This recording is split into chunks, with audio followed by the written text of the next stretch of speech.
TV Mombasa. Migao mar thieth ochako okang' mar ariyo mar chwalo nede mag geng'o suna e counties 22 ma tuo malaria landore e pacho ka India. Maromo nede milion 15.2 igeto chwal e counties gi ma oting'o counties ma kaluo duto. Judith Omondi ni kod ler.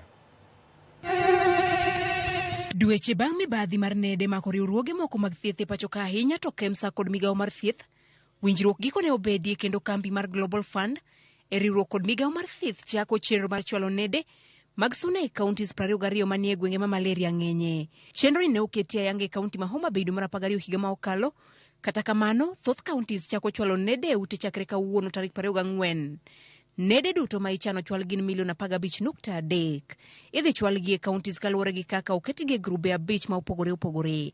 Counties ma oketi okang' ma okwongo gin Kisumu madhi yudo nede 850, Siaya, Busia, Migori, Kisii kod Nyamira.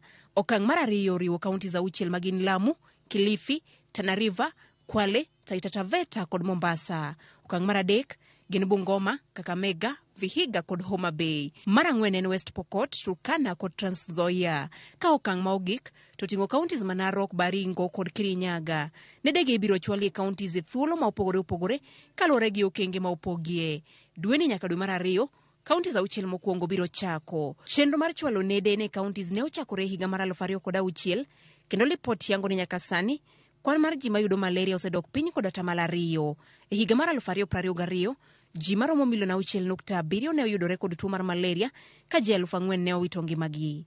Judith Omondi, Ramogi TV.